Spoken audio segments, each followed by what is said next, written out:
Hey, how you doing? Michelle here with Treecat. I hope you guys are having a great morning. I am doing well. I am fully caffeinated, and I'm ready to do some coffee chat, some Treecat chat. Thanks for joining me today. I really appreciate it. I wanted to talk about the type of resellers that we are and how things can change when we're on our reselling journey. I did a sort of like deep dive into thinking about my customer and who is the Treecat customer, because Treecat at this point has gone beyond my rage. It's gone beyond my rage. I started Treecat because I was tired of being commoditized as a seller, and I was tired, and I wanted options. But with those options came some struggles. Being, when you start cross listing onto other platforms, you run the risk of double selling. And uh, I think that's a problem that we all have. I think there's a lot of things as resellers that we all share, but I want to make a commitment to to solving the problems of all resellers, not just me as a reseller. I see myself in these archetypes. I see myself in a lot of these archetypes. Like when I first started out, let's just get into it. I was a what you call a lifeline reseller. Um, and I started it because I needed money. Okay. I had zero, like I had basically $500 that I started my business with, $500 in capital. Did not know what I was doing, just knew that I wanted to quit my job because I was tired of being in a boardroom and having an executive say the words, everyone is replaceable and no one will be missed. And I have heard that literally. And I think we have all heard that indirectly as well, sometimes with our employers. And it's we've all been stack ranked. We've all been in our 40s and realized, oh, I've just given most of my adult life to making someone else profitable, making someone else rich. And what was in it for me? Like, did I take the time to have a social life? Did I take the time to have a family? Like, I've just seen too many. Let's not get into it. We all know why, what our motivations are. Different motivations, right? So my initial reason for becoming a reseller was a lifeline. Uh, and I just needed the money. I didn't want to be in my job anymore, and I wanted to make money in any way possible. And this was the easiest way for me to make money. I mean, what other way can you? What other way is there to have like basically a super small amount of capital to start a business and then actually see it grow? I mean, I started out on eBay. I've been a casual seller since 2002. And then in 2017, I ramped it up as an income stream because I did not want to go back to my job. So that's what I would consider a lifeline seller. So, you're really there because you're motivated to make money. um, so that's kind of my definition of a lifeline seller. Now, the other type of seller, and I see myself in that, right? I became Now, as I went along this journey, I became more of a lifestyle reseller, and that is someone who has like they want flexibility, they want autonomy, they want to work from home. Maybe like I did this when I was like a stay-at-home mom, and I wanted that lifestyle. I wanted to be able to drive my kids to all their things that they needed to be driven to, and go to the parent teacher and just be really involved. But I also wanted to have be my own boss and have that flexibility. And by the way, these pictures, I just generated them with AI. They're not real people, but I told AI, what does this type of person look like? So anyways, as I've gone through my journey with reselling, I started out as a lifeline reseller. I moved into the lifestyle reseller because as I understood how to do reselling, and as it became more of a turnkey type of a situation where it was just easy and I loved my customer and I loved selling what I was selling. It just was like a really great lifestyle option for a job. And then, I became more of a side hustler. And there's a lot of us out there who are side hustling, right? So maybe you have a job, another job, and you're doing it on the side, like a lot of teachers. So as I'm getting to know the Treecat users, I'm seeing myself in a lot of them. A lot of teachers, a lot of students like that are like, in business school, and they're like, I am going to make some money selling sneakers, right? I see an opportunity out there. I want to do, but I'm busy with school, or I'm busy with my other job, or I'm busy with whatever. And so that's like the side hustler. So I resonate with all these things. I even resonate with the life cycle reseller. This is the life. This is like my daughter. She's really into sustainability. She really loves. She hates fast fashion. Like she does not ever want to buy from Shein. And she, even when she sees Shein at the thrift or Lularoe, she's like, "We're not buying that. You must walk away from the Shein or Shane or however it's pronounced. You must walk away from the Lularoe." Because um, she values quality, like the quality of yesteryear. She loves vintage. She loves the quality of, an old fisherman sweater. And, they just don't make things, they don't manufacture things the way they used to. And there's just a lot of people that are just like, hey, I'm not buying this new crap off of, Amazon. That's imported from China.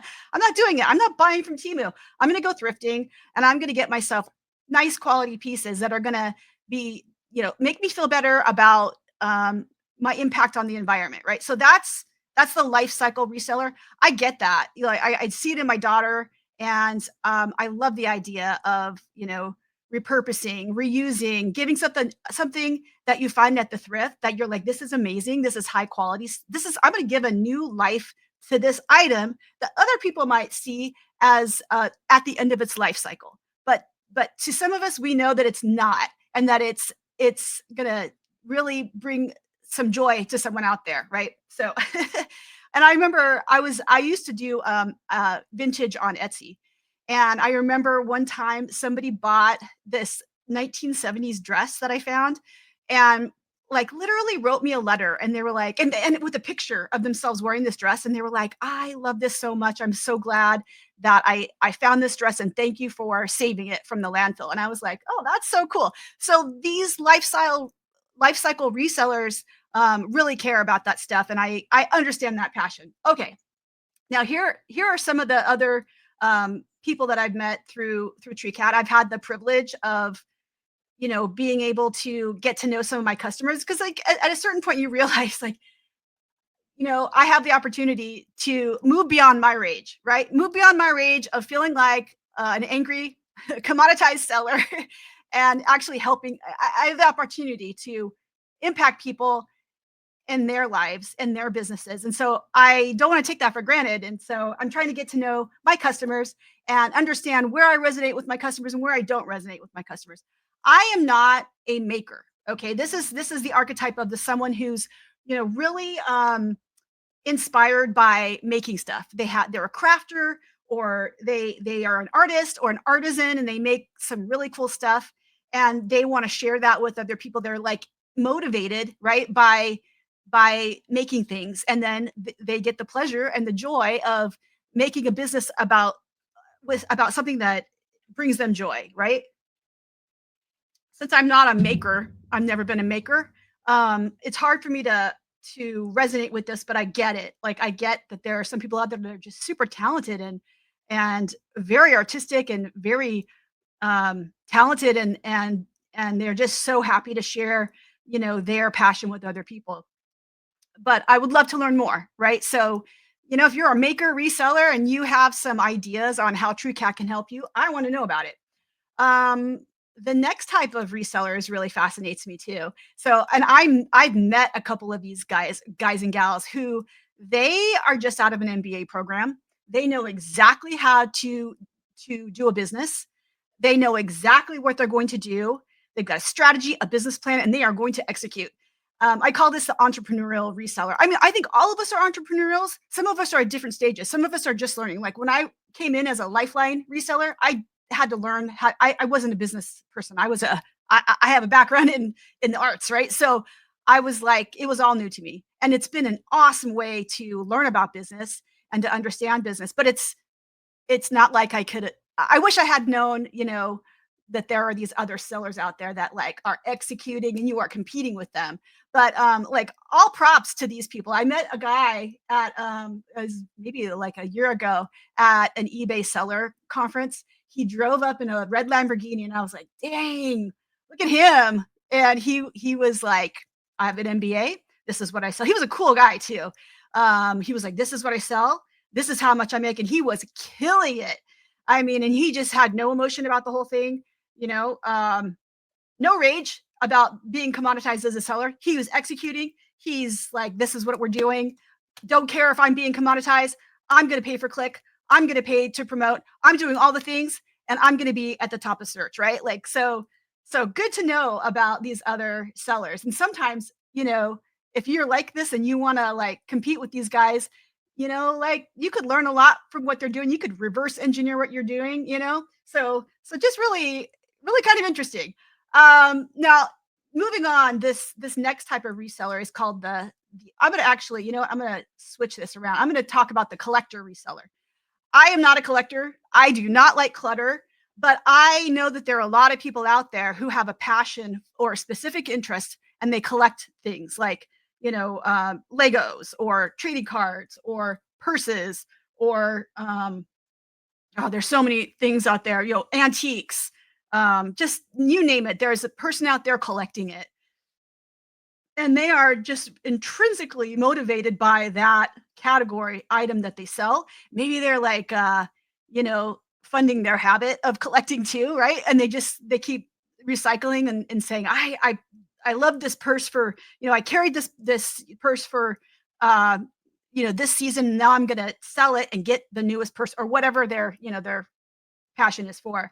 But me myself not being a collector, I don't know necessarily, you know, how their needs align with my needs as a seller. Because, like I said, Treecat is becoming bigger than just me and my problem that I tried to solve, and so I'm so grateful to, you know, have met other people who have, you know, similar goals, but might have other ideas on how I can help them, you know, have a more successful business. So super grateful that, you know, to get to know all you guys. And I'm taking it seriously. And I'm not going to do any more rants anymore about being commoditized as a seller. Okay. So this is the seasonal seller. And again, like this is not something that I have a whole lot of alignment with.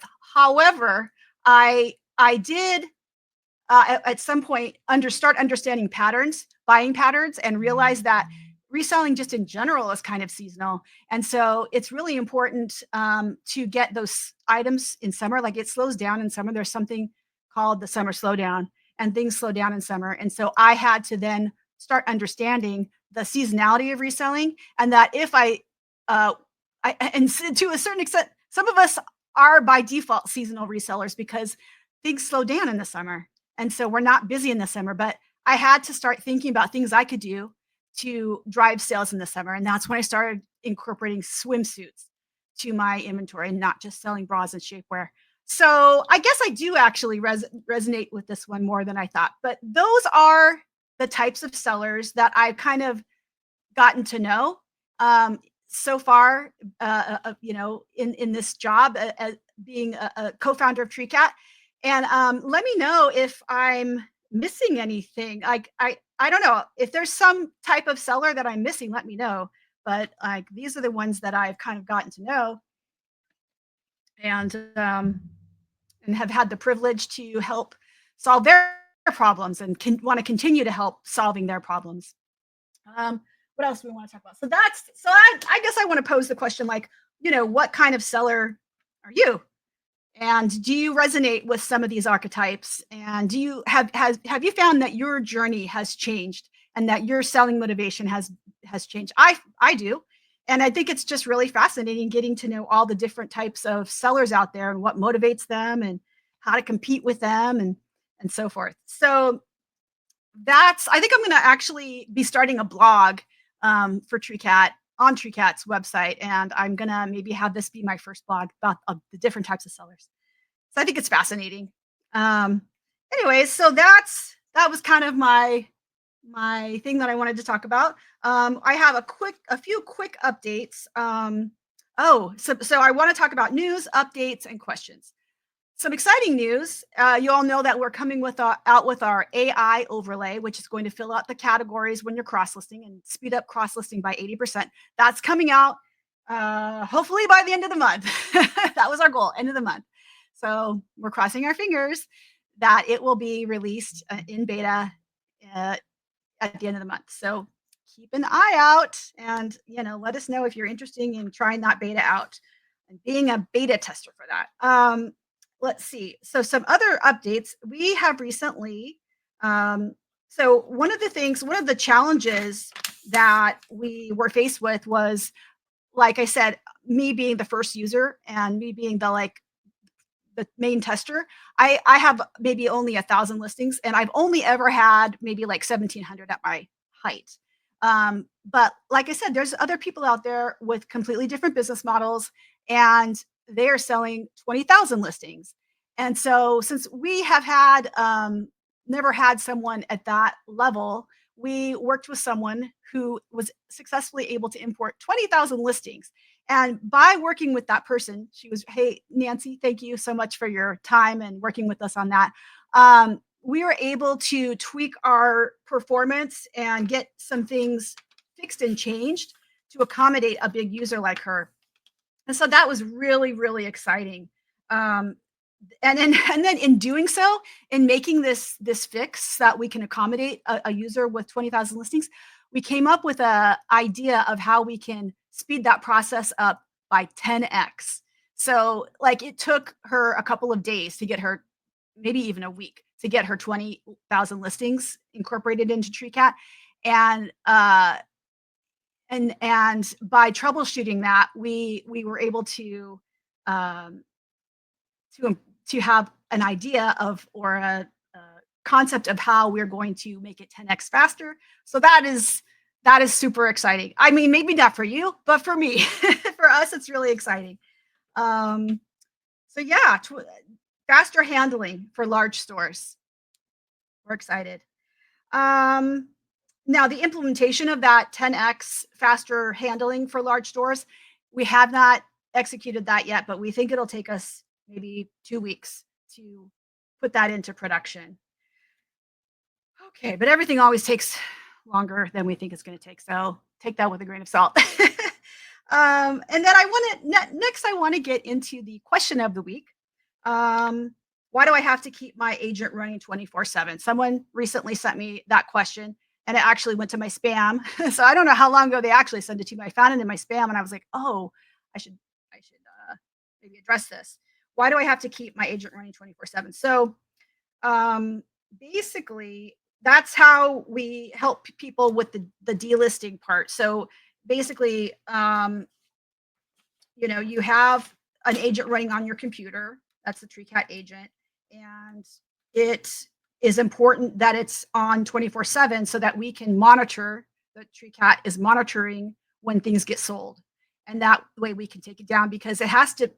I've woken up to sales that have been double sold many times. People shop at the weirdest times. Honestly, they shop and you're asleep and you don't have an opportunity to take stuff down. And it's like most of the time it's the same person, right? They know this style of whatever. For me, it happens to be bras. They know the style of bra they want. They see it on eBay, then they see it on Poshmark. They're like, oh, I'm gonna buy both of those, but they didn't realize it's the same person selling it, and they only have quantity of one. So, you know, yes, your computer needs to be on 24/7. So turn off sleep mode and make sure that if you ever reboot, and you can reboot, that you realize and that you understand that you need to make sure that your sleep mode's off, and that when you have a period of not having agent running, it is smart enough to pick up where it left off and resync. So that was another thing that we built in quite a while ago, after the bomb cyclone, and I was down for like a week. And I was like, hey, I need this to automate, everything that happened when I was down. I need it to automate it and take me back to where I need to be. And it did it. And we've solved that. So yeah, that's the situation there, as to why you need it, to have it running 24/7. And it runs on a desktop app, either Windows 10 or 11 or Mac. It's not a Chrome extension. We decided not to go that route, just because Chrome extensions are kind of flaky, and it's really tough to run a 24/7 um, operation. And you're kind of taking out the middleman, right? You're running it right um, on the OS. You're not like there's not like that second middleman being the Chrome extension in the browser. So you're running directly. And so we felt that was a better way to architect it. And so we're a little bit different. We do things a little bit different in that way. We do things a little bit different with our pricing. We only have you pay when we take down the item that you've cross listed. We take down it sells, and then we take it down from the other platforms.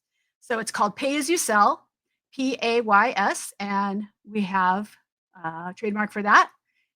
And we hope that it helps you, with your cyclical seasonal reselling. If you feel like, hey, I'm paying $75 and I'm being nickeled and dimed, ours is all inclusive.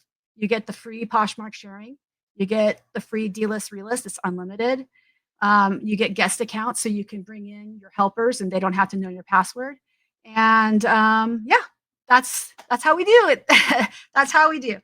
So, anyways, that's all I wanted to really talk about today. But I would love to hear from you, and I would love to hear, how you see yourself as a reseller, and how maybe you have a different problem that you need to be solved. So let me know in the comments, and let me know if I'm missing any type of reseller type.